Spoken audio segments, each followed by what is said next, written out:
जैसे जनसुराज के अन्य प्रशांत किशोर जी के जन घोष यात्रा के क्रम में आयोजित प्रेस कॉन्फ्रेंस में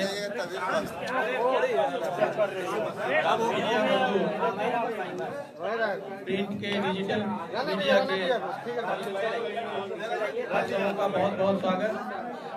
हमारे बीच में जनसुराज के सूत्रधार प्रशांत किशोर जी हैं। हमारे बीच में जिला प्रभारी श्री प्रणव कुमार चौरसिया जी हैं। हमारे सम्मानित महासचिव श्री जमादार सिंह जी हैं। प्रदेश कार्य समिति के अनिल सिंह जी हैं। विचार मंच के श्री अशोक सिन्हा जी हैं। हमारे सम्मानित उपाध्यक्ष संजीव सिंह जी हैं। राहुल सिंह जी हैं। उपाध्यक्ष आलोक राज जी हैं और सभी हमारे जनसुराज के सम्मानित नेतागण यहाँ उपस्थित हैं। क्योंकि जनसभा आयोजित है सिकंदरा में और सर को वहाँ जल्द से जल्द पहुँचना भी है, आप लोगों से अनुरोध होगा कि संक्षिप्त तरीके से प्रेस कॉन्फ्रेंस पूरी करने का प्रयास करेंगे। धन्यवाद। बहुत बहुत धन्यवाद आप सभी साथियों का समय निकालकर यहाँ प्रेस वार्ता में आने के लिए बहुत बहुत धन्यवाद। जैसा कि आपको पता है 3 बरस पहले जो जनसुराज अभियान की शुरुआत हुई उसमें मैंने ये कहा था कि मैं पूरे बिहार में पदयात्रा करके जाऊंगा और उसके बाद जो लोगों की मंशा होगी, जो लोग जुड़ेंगे वो मिलकर दल बनाएंगे। 2 बरस पैदल चलने के बाद करीब 1 करोड़ लोगों ने मिलकर जनसुराज नामक दल 2 अक्टूबर को पिछले साल बनाया है। लेकिन एक उसका पहलू ये है कि बिहार का एक बड़ा हिस्सा अभी भी ऐसा है जिसमें जमुई भी शामिल है, जहां मैं अभी तक पदयात्रा पूरी नहीं कर पाया हूं, यहां पदयात्रा के लिए नहीं आ पाया हूं। और दल बनने के बाद जो दल की जिम्मेवारियां हैं, जो काम है, सामने 6 महीने के बाद चुनाव भी है, उसको देखते हुए अभी पदयात्रा हम लोग सुपौल में ही रुके हुए हैं और बाकी जो जिम्मेवारी है उसके तहत मैं घूम रहा हूं। उसी के तहत मैं आज जमुई में आया हूं और जैसा कि आप देख रहे हैं दल के संगठन के तौर पर उसका एक ढांचा बन गया है। अगले 15-20 दिनों में मुझे ऐसा लगता है कि मई के अंत तक जमुई में भी, यहाँ पर जिले में, प्रखंड में और पंचायत स्तर पर गांव तक जनसुराज का संगठन बनाकर घोषित कर दिया जाएगा। एक बार ये पूरा संगठन, राजनीतिक संगठन घोषित हो जाए तो हम लोग का अपना मानना है कि बिहार में राजनीतिक दल के संगठन के तौर पर जून आते आते जनसुराज सबसे बड़ा दल होगा। संगठन के मामले में बिहार का कोई ऐसा गांव, पंचायत नहीं छूटना चाहिए जहां पर जनसुराज के कोई न कोई साथी संगठन से जुड़े हुए न हो। इसी तहत मैं आज यहाँ आया हूं और कुछ जनसंवाद के कार्यक्रम भी है। पिछले 2-3 दिनों से मैं पहले पीरपैती में था, फिर सुल्तानगंज गया, फिर कल धोरैया में बैठक थी, उसके बाद पूर्णिया प्रमंडल की बैठक थी और अभी हम लोग सिकंदरा में हैं। इसके बाद मैं हिसुआ नवादा जाऊंगा, कल फिर पटना में बैठक है और परसों से फिर ये यात्रा ऐसी चलती रहेगी। प्रयास ये है कि अगले 15 दिनों में कम से कम 40 ऐसी जनसभाएं की जाएं, 40 विधानसभा को टच किया जाए, ताकि जो पहले से घोषित मेरा कार्यक्रम है वो है 20 मई से बिहार बदलाव यात्रा की शुरुआत, जिसको हम लोग सारण में जेपी के जन्मभूमि सिताब दियारा से शुरू करेंगे। इस उद्देश्य से कि किसी जमाने में जब जेपी ने बिहार में व्यवस्था परिवर्तन की लड़ाई शुरू की थी, जो उनका सपना था, उसको पूरा करने के लिए, बिहार में बदलाव के लिए, बिहार में संपूर्ण क्रांति के तौर पर व्यवस्था का परिवर्तन हो, बिहार में भी बच्चों के लिए पढ़ाई रोजगार हो, बिहार भी देश के अन्य राज्यों की तरह विकास की दौड़ में शामिल हो। इस सोच से हम लोग 20 मई को सिताब दियारा, सारण जिले के सिताब दियारा से वो यात्रा शुरू करेंगे और उसके तहत मैं इन राज्य के इन हिस्सों में भी आऊंगा जहां हम लोग बैठे हुए हैं। अभी तो सिकंदरा में एक सभा है, उसके बाद मुझे नवादा हिसुआ जाना है। वह आपके जो सवाल हैं आप सवाल कर सकते हैं। बहुत बहुत धन्यवाद। आप लगातार घूम रहे हैं, लोगों का क्या रिएक्शन आ रहा है, कैसे देख रहे हैं? जो आप बातें बता रहे हैं कि हम लालच में नहीं वोट दे, अपने बच्चों के भविष्य को देखें, क्या लग रहा है? देखिए, आपसे कहना है- बात जो हम लोग बता रहे हैं ऐसी कोई बात नहीं है जो जनता को पहले से मालूम नहीं है। लेकिन जैसे आपको मालूम है कि अगर आप पढ़ाई करेंगे तो परीक्षा में अच्छा नंबर आएगा, ये सबको मालूम है, फिर भी बहुत कम लोग ही पढ़ाई कर पाते हैं। उसी तरीके से सबको मालूम है कि अगर आप अपने बच्चों के लिए, अपने बच्चों के पढ़ाई रोजगार के लिए वोट देंगे तो बिहार में सुधार होगा। जरूरत इस बात की है कि लोग उस बात को सुने, समझें और उस संकल्प पर वोट के दिन तक टिके रहें। तो जन सुराज इसी प्रयास में है। और जहां तक आपने बताया लोगों का रिएक्शन क्या है, तो अभी तो मैं यही कहता हूं कि बिहार में 60% से ज्यादा लोग बदलाव चाहते हैं और इस बात को लेकर कन्विंस है कि बिहार में बदलाव होना चाहिए। चाहे आप किसी जाति के हैं, किसी धर्म, किसी नेता, किसी दल के हैं, बिहार में बदलाव होना चाहिए, इस पर तो करीब करीब सहमति है। इसका मतलब ये नहीं कि हर आदमी जनसुराज को चाहता है, लेकिन बिहार में जो अभी स्थिति है, जो कुशासन है, जो भ्रष्टाचार है, जो ध्वस्त शिक्षा व्यवस्था है, जो पलायन है, बेरोजगारी है, इसमें ये स्थिति बदलनी चाहिए। इसको लेकर तो जनता पूरी तरीके से कन्विंस है। अब ये राजनीतिक दलों पर, जनसुराज जैसे दलों पर की भी ये जिम्मेवारी है कि जनता के सामने हम लोग एक मजबूत, ईमानदार, सशक्त विकल्प के तौर पर उभरे, ताकि जनता जब अक्टूबर में वोट दे तो बिहार में व्यवस्था परिवर्तन के वाहक के तौर पर जनसुराज को अपना आशीर्वाद दे। सर, पहलगाम की घटना को आप किस नजरिए से देखते हैं? उसकी निंदा करते हैं। कोई भी ऐसी घटना जिसमें हिंसा है, जिसमें निहत्थे लोगों पर गोली चलाने की बात है, इतने लोगों की दुखद मृत्यु हुई है, उसके लिए निंदा के शब्द को छोड़कर कुछ नहीं कह सकते। ये जघन्य अपराध है और जिन लोगों ने भी इस कृत्य को किया है, आज की सरकार की और पूरी व्यवस्था की ये जिम्मेवारी है कि उनको जो भी सजा उनके लिए उचित हो वो सजा उनको मिलनी चाहिए। उनके साथ साथ जो लोग उनके पीछे हैं, जो उनके मेंटर हैं, उनके गाइड हैं, अगर उसमें पाकिस्तान जैसे दल, पाकिस्तान जैसा देश शामिल है या स्टेट या क्वासाई स्टेट गवर्नमेंट की कुछ संस्थाएं शामिल हैं, कुछ लोग शामिल हैं, तो उन पर भी कार्रवाई होनी चाहिए। कल तो अभी हम लोग सुन रहे थे, प्रधानमंत्री ने कुछ ऐसी बात कही है। अब हम लोग को इंतजार कर रहे हैं, सब लोग को इंतजार करना चाहिए और देश की व्यवस्था पर भरोसा रखना चाहिए कि कुछ न कुछ उचित कार्रवाई की जाएगी। आपके नजरिए से क्या कार्रवाई होनी चाहिए सर? आपके नजरिए से आतंकवादियों के लिए क्या कार्रवाई होनी चाहिए? भाई, आतंक जो भी यहाँ हम लोग के देश का कानून है, देश के कानून में आतंकवादियों के लिए क्या सोच है और क्या सजा है, वो उनको भी मिलनी चाहिए।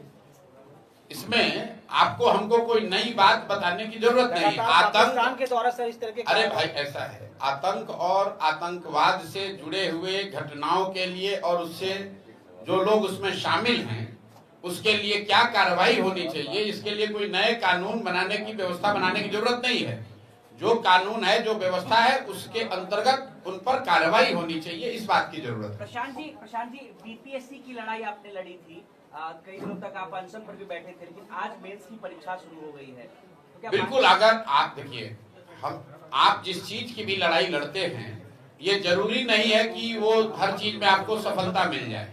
गांधी जी ने बहुत लंबी लड़ाई, हजारों लाखों भारतीयों के साथ देश को आजाद कराने की लड़ी। आजादी की लड़ाई तो उन्होंने 19वीं दशक के शुरुआत में करी होगी। आजादी मिली 47 साल के बाद। जहां तक बीपीएससी एग्जाम का बात है, इसको लेकर कहीं कोई दो मत नहीं है बिहार में कि बीपीएससी परीक्षाओं में बड़े पैमाने पर धांधली हुई है, होती रही है। शायद ही कोई बिहार में ऐसा परीक्षा है जहां पेपर लीक नहीं होता है। शायद ही कोई नौकरी को लेकर ऐसी प्रतियोगिता परीक्षा है जहां पर कि दलाल, बीपीएससी के सत्ता के दलाल नौकरियों की सौदेबाजी नहीं करते हैं। और इन बातों पर, इन आरोप पर बिल्कुल पूरी तरीके से कायम है हम लोग, उसमें पीछे हटने की बात नहीं है। लेकिन लोकतंत्र में कोई भी लड़ाई लड़ने का एक तरीका है। हम लोग धरना प्रदर्शन कर सकते हैं, सरकार तक अपनी बात लेकर जा सकते हैं, उससे भी नहीं हुआ तो न्यायालय में गए हैं, न्यायालय में हाईकोर्ट में राहत नहीं मिली तो सुप्रीम कोर्ट में जा रहे हैं। लेकिन सबसे बड़ी अदालत है वो जनता की अदालत है। अगर कुछ भी कामयाब नहीं हुआ तो जनता की अदालत में जाएंगे, क्योंकि अल्टीमेटली तो बिहार के बच्चों के भविष्य का सवाल है। उन बच्चों को वोट देना है जिनके भविष्य के साथ खिलवाड़ हुआ है, उन माँ बाप को वोट देना है जिनके बच्चों के भविष्य के साथ खिलवाड़ हो रहा है। तो लोकतंत्र में जनता मालिक है, अंतिम फैसला, अंतिम आर्बिट्रेटर, अंतिम एम्पायर जनता है। अभी अक्टूबर में चुनाव है, आपको दिख जाएगा कि बीपीएससी में जो सरकार ने किया है, बीपीएससी अभ्यर्थियों के साथ जो कुछ यहाँ गलत हुआ है, उसकी सजा निश्चित तौर पर सरकार को मिलेगी ही मिलेगी। जो आपसे प्रभावित हो गया, जो बहुत सारे नेता आपसे जो जुड़े हैं, फिर देख रहे हैं वो वापस जो है बैकफुट, वो वही पार्टियों में फिर जाने लगे आपसे वापस। जैसे आपके यहाँ जो है इरफान जी थे, श्रीकांत यादव थे, ये सब बहुत सारे जमुई में आपसे प्रभावित होकर जुड़े, फिर वापस राजद में शामिल हो गए। या देखिए ऐसा है, आपने ठीक कहा कि बहुत बड़ी संख्या में जब मैं पैदल चलना शुरू किया तो बहुत बड़ी संख्या में लोग अलग अलग विचारधारा, अलग अलग प्लेटफॉर्म से आकर जुड़े। उसमें संभव है कि कुछ लोग वापस भी जा रहे होंगे, ये भी संभव है कि उनसे बहुत बड़ी संख्या में लोग आ भी रहे होंगे। कुल नेट अगर आप जमा देखिएगा तो जन सुराज को जितने लोग आज से साल भर पहले जानते थे, जितने लोग इससे जुड़े थे, आज उससे कई गुना ज्यादा लोग जान रहे हैं, इसको फॉलो कर रहे हैं, इससे जुड़ रहे हैं। तो जो राजनीतिक व्यवस्था है, राजनीतिक सामाजिक व्यवस्था है, उसमें आना जाना लगा रहता है। नेट आपको देखना है कि जन सुराज का परिवार बढ़ा है कि घटा है, जन सुराज के विचार का, जन सुराज के प्रयास का प्रभाव समाज में बढ़ा है कि घटा है। जहां तक मैं समझता हूं कि अगर साल भर पहले, 2 साल पहले जितने लोग जमुई में, बांका में, मुंगेर में, भागलपुर में जन सुराज को जानते थे, इसको समझते थे, उससे कई गुना ज्यादा लोग आज इस विचार से, प्रयास से जुड़े हैं, इसको उम्मीद के तौर पर देख रहे हैं और वो जन सुराज की सफलता है। व्यक्ति का कोई बहुत महत्व नहीं है। आज प्रशांत किशोर हैं, कल कोई दूसरा रहेगा। इस बात की महत्ता है कि ये सोच, ये प्रयास बिहार को सुधारने का, बिहार में व्यवस्था परिवर्तन का ये बना रहे, इसकी ईमानदारी और शुद्धता बनी रहे। बिहार में अगर परिवर्तन आता है तो केंद्र का ढांचा भी चरमराएगा, इसके बारे में क्या कहना चाहते हैं आप? देखिए, अभी तो हम लोग पूरी तरीके से सिर्फ बिहार पर ही केंद्रित हैं। निश्चित तौर पर बिहार जैसे बड़े राज्य में अगर कोई बड़ा राजनीतिक परिवर्तन होता है तो वो कहानी बिहार तक रुकेगी नहीं, ये तो निश्चित बात है। मैं तो अपने भाषणों में कहता हूँ कि एक बार बिहार के लोग सजग हो जाएं और एक बार अपने बच्चों के लिए नई व्यवस्था बना ले तो पूरे देश की राजनीति का जो निडिल है वो गुजरात से घूमकर बिहार की ओर हो जाएगा, क्योंकि पूरे देश ने ये मान लिया है कि बिहार में कुछ नहीं हो सकता है। हर दल, हर नेता ने मान लिया है बिहार में कुछ नहीं हो सकता है।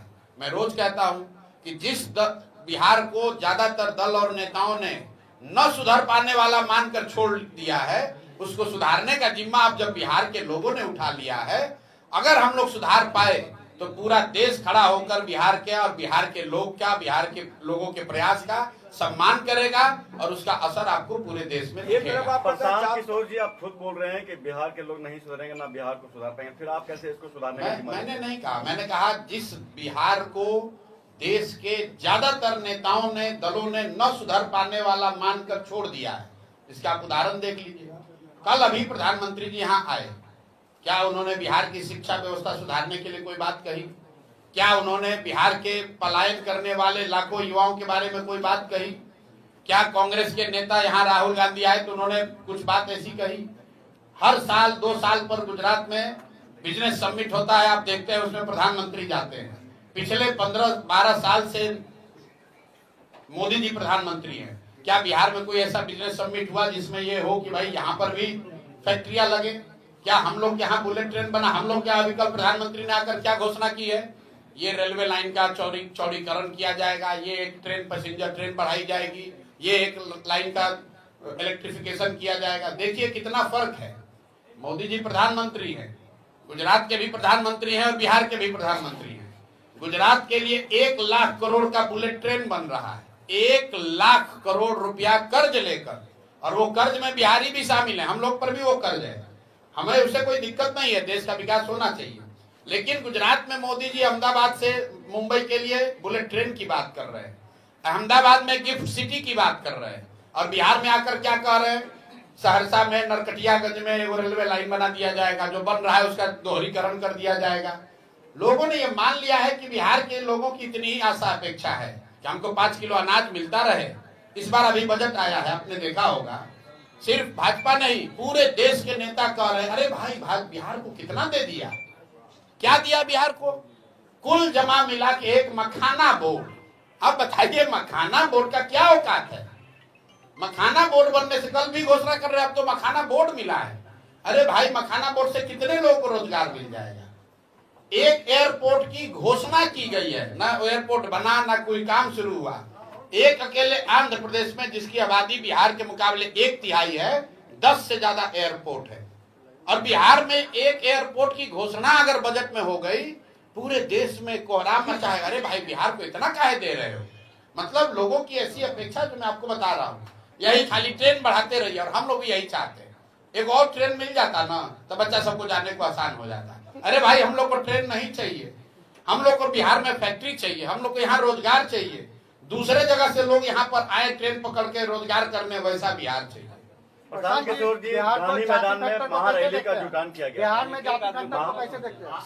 सभी महारैली का जुटान आपने पे किया। चुनाव लड़ेगी, आप कौन सा समीकरण पे लड़ेंगे?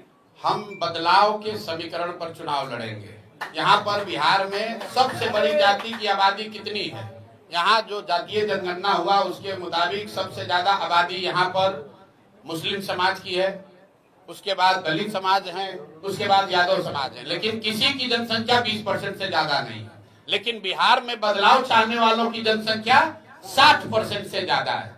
तो किसी का अगर मुसलमान है, किसी का सवर्ण है, किसी का कुशवाहा है, किसी का दलित है, वोट बैंक, जन स्वराज का वोट बैंक वो 60% बिहारी हैं, जो बिहार में अब बदलाव चाहते हैं, जो अपने बच्चों के लिए पढ़ाई रोजगार चाहते हैं, जो अब ये नाली गली और चावल और मंदिर मस्जिद की लड़ाई से ऊपर उठकर बिहार में सुधार देखना चाहते हैं। आप तो कह रहे हैं 75% मुसलमानों को टिकट देंगे, इसमें कितनी सच्चाई है? कितना सीट टिकट देंगे? 75%। भाई आप लोग सुन लीजिए बात को, वीडियो है, आप भी देख लीजिए। जी बताइए। जन स्वराज ने कहा कि हम लोग का चाहे पार्टी में पद हो, कोई मनोनीत पद हो या टिकट की बात हो, दोनों ही जगह या हर वो उस प्रयास में सबसे ज्यादा जो जरूरी है वो काबिलियत है। काबिलियत के आधार पर ही लोगों को पद या टिकट मिलेगा। लेकिन मान लीजिए कि बिहार में 243 सीट, 243 काबिल लोगों को, सही लोगों को टिकट मिलनी है। काबिल लोग 1000 है, तो उस 1000 में से 243 कैसे चुने जाएंगे? वो चुनने का आधार होगा जिस समाज की जितनी आबादी है, उस समाज से उतने काबिल लोगों को निकालकर उनको टिकट या प्रतिनिधित्व दिया जाएगा। आधार काबिलियत है, और बिना ये चिंता किए हुए कि वो समाज हमको वोट करता है या नहीं करता है। अगर यादव समाज की आबादी 17% है, तो जन स्वराज से लड़ने वाले लोग में 30 से 35 लोग यादव समाज के होंगे ही होंगे। अगर मुसलमानों की आबादी 18% है, तो जन स्वराज से टिकट पाने वालों में 40 मुसलमान होंगे ही होंगे। अगर अति पिछड़ों की संख्या 30-35% है, तो जन स्वराज से कम 70 अति पिछड़ा समाज के लोग चुनाव लड़ेंगे ही लड़ेंगे। लेकिन वो इसलिए नहीं चुनाव लड़ेंगे कि वो यादव हैं कि अति पिछड़ा है, वो इसलिए चुनाव लड़ेंगे कि वो बिहार के सही लोग हैं, हम लोग की नजर में वो काबिल लोग हैं, और उस समाज के हैं जिस समाज से की रिप्रेजेंटेशन को हम लोग सुनिश्चित करना चाहते हैं। सर, पटना के गांधी मैदान में महारैली में सर आपका जो सभा जो गई थी, उस पे कहीं ना कहीं आईपी गुप्ता आपके पे भारी पड़ रहा है, क्या कुछ कहेंगे? भैया, हम किसी व्यक्ति पर तो टिप्पणी नहीं करेंगे, लेकिन विरोधी का आरोप है कि आपका रैली ये सवाल दोबारा मैं कर देता हूँ। आपने महारैली का जुटान किया था, लेकिन विपक्ष कह रहे हैं कि वो रैली विफल हो गई क्योंकि वहाँ पर लोग जुटे नहीं। विपक्ष नहीं कह रहा, हम कह रहे हैं।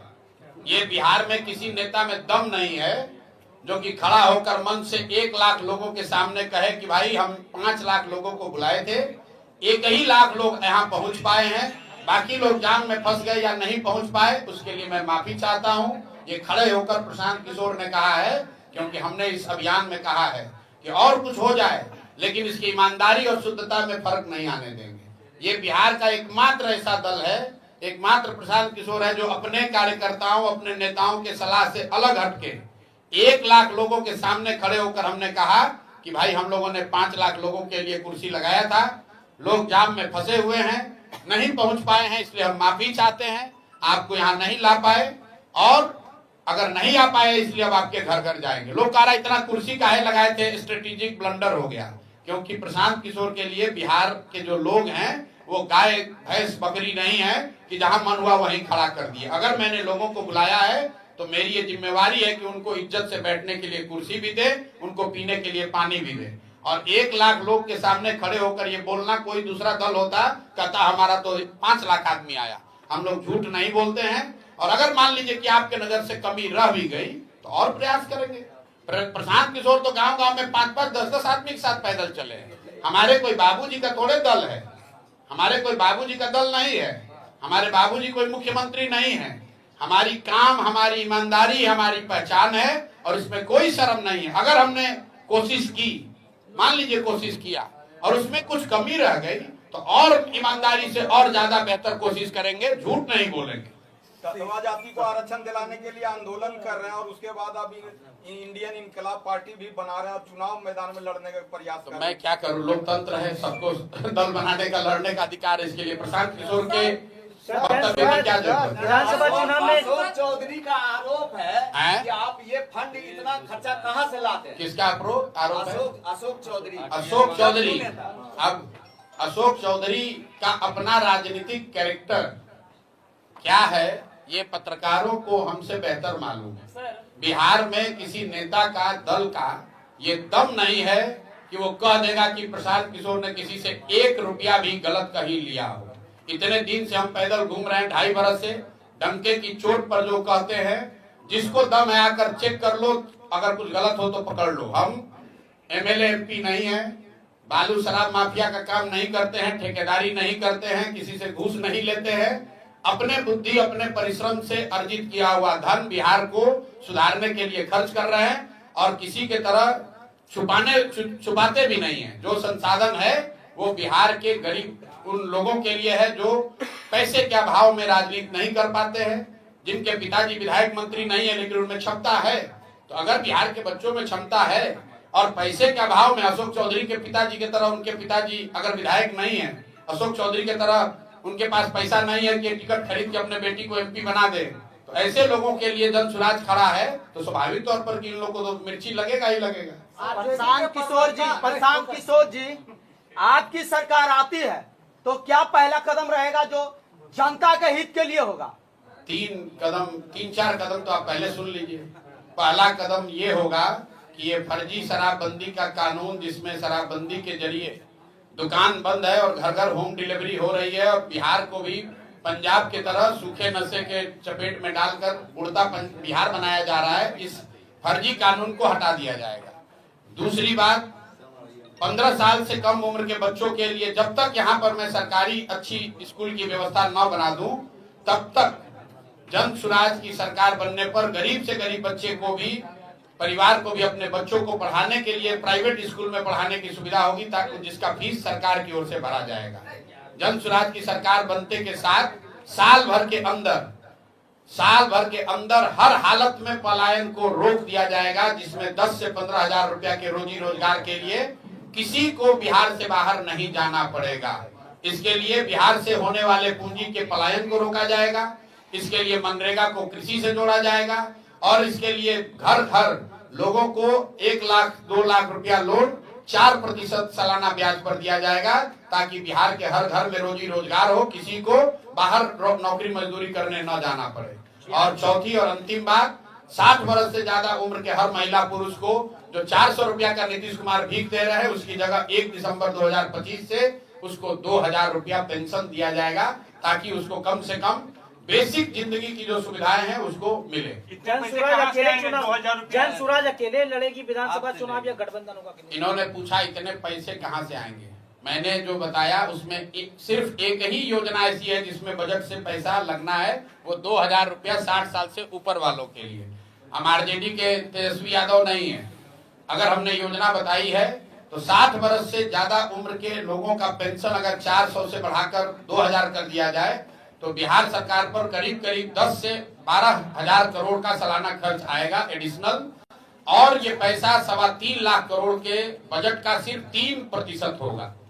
3% अगर सरकार अपने बजट का खर्च करे तो 60 वर्ष से ज्यादा उम्र के हर महिला पुरुष को ये सोशल सिक्योरिटी दी जा सकती है। बाकी जो मैंने योजना बताई पलायन रोकने के लिए, पूंजी के पलायन रोकने के लिए सरकार का बजट का 1 रुपया नहीं लगना है। मनरेगा को कृषि से जोड़ने के लिए सरकार का 1 रुपया नहीं लगना है। और जो सस्ते लोन की बात है, 1 लाख करोड़ रुपया का अगर लोगों को यहाँ लोन मिले, 1 लाख करोड़ रुपया पर 6,000 करोड़ का खर्च आएगा, जिसको इंटरेस्ट सबवेंशन स्कीम कहते हैं, ताकि लोग यहाँ पर रोजी रोजगार के लिए 12%, 14% पर नहीं 4% सालाना ब्याज पर लोन मिल सके उनको। तो उसमें खर्चा 1 लाख करोड़ पर सिर्फ 6,000 करोड़ आएगा। शिक्षा के लिए मैंने आपको जो बताया, ऑलरेडी सरकार 60,000 करोड़ रुपया हर साल खर्च कर रही है। उस पैसे का बेहतर इस्तेमाल करके बिहार में शिक्षा व्यवस्था को हटाया बेहतर किया जाएगा। और जो सबसे पहली बात बताई, शराबबंदी हटाएंगे तो उससे 20,000 करोड़ सालाना आमदनी भी बढ़ेगी। तो हम लोग कोई ऐसी बात नहीं कहते हैं जिसका गुणा गणित इकोनॉमिक्स नंबर पहले से वर्कआउट न किया। हर कार्यालय में सर जो घूसखोरी है उसको प्रशांत किशोर कैसे खत्म करें, क्या प्लान है जी? घूसखोरी जो सर हर कार्यालय में पूरा बढ़ा हुआ है। आप जब तक जनता ईमानदारी से सही प्रतिनिधियों का चुनाव नहीं करेगी, तब तक कार्यालय में घूसखोरी कैसे रुकेगी? आप जब मुखिया विधायक को वोट देते समय 500 रुपया लीजिएगा, जाति के नाम पर मुर्गा भात खाकर वोट दीजिएगा, पाउच पी के वोट दीजिएगा, तो आपका जो प्रतिनिधि चुनकर जाएगा वो लूटेगा ही लूटेगा। अभी जो ये भूमि सर्वे हो रहा है, बिहार में राजस्व विभाग जितने बड़े पैमाने पर वसूली कर रहा है, क्यों कर पा रहा है? क्योंकि हमने उन नेताओं को बैठाया है जो आपके घर घर में झगड़ा लगा रहा है। आप ही के जमीन का दाखिल खारिज और रसीद कटवाने के लिए 20,000, 40,000, 50,000 रुपया घूस ले रहा है। और यही लोग, हमने उपचुनाव में लोगों को कहा था कि अगर सर्वे में भ्रष्टाचार हो रहा है, घर में परेशानी हो रही है, उपचुनाव में एनडीए को हराओ, अपने आप सर्वे रुक जाएगा। लोगों ने फिर एनडीए को वोट दिया। तो जब रिजल्ट आया तो हमने कहा कि अब मजा लीजिए, आप गलत वोट दीजिएगा तो गलत ही पाइएगा, बोइएगा बबूल तो आम कहाँ से खाइएगा। एक आखिरी सवाल है, एनडीए का बटिया रेल लाइन आज 12 साल से लंबित है, क्या इस पर आपका कहना है? मैंने भैया रेल लाइन पर आपको पहले ही बोल दिया। बिहार की लोग, जो दिल्ली में सरकार होती है, उसको पता है कि बिहार में जाकर हमको क्या बोलना है। वो जाकर खाली रेलवे लाइन का दोहरीकरण, मीटर गेज को ब्रॉड गेज, रेल का इलेक्ट्रिफिकेशन, लोग इसी में खुश है। ट्रेन का स्टॉपेज बढ़ा दीजिए, एक नया ट्रेन शुरू करा दीजिए। आप देखे होंगे आज 25-30 साल से बच्चे से हम लोग भी देख रहे हैं। किसी बजट में बिहार के लिए क्या घोषणा हो रही है? रेल एक बढ़ा देंगे, एक ट्रेन बढ़ा देंगे। क्यों? क्योंकि बिहार मजदूरों की फैक्ट्री है। ये नहीं कहा प्रधानमंत्री ने कि यहाँ पर स्टील की फैक्ट्री लगाएंगे, ये कह रहे हैं कि यहाँ से एक नया ट्रेन खोलेंगे। ट्रेन खोल के कहाँ जाएगा ट्रेन? यहाँ से मजदूर जाएगा जो कि 10,000 रुपया में गुजरात में, सूरत में उनके लिए, गुजरातियों के लिए काम करेगा। यहाँ से देखिए कि हर जगह ट्रेन खुल रही है। ट्रेन होनी चाहिए, लेकिन ट्रेन से बच्चे क्या करने जा रहे हैं?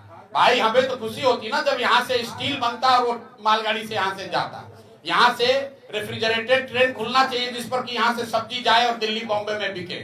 हमें वो ट्रेन नहीं चाहिए जिस पर बिहार के युवा मजदूर बनकर जाएं और दूसरे राज्यों में काम करें। बहुत बहुत धन्यवाद।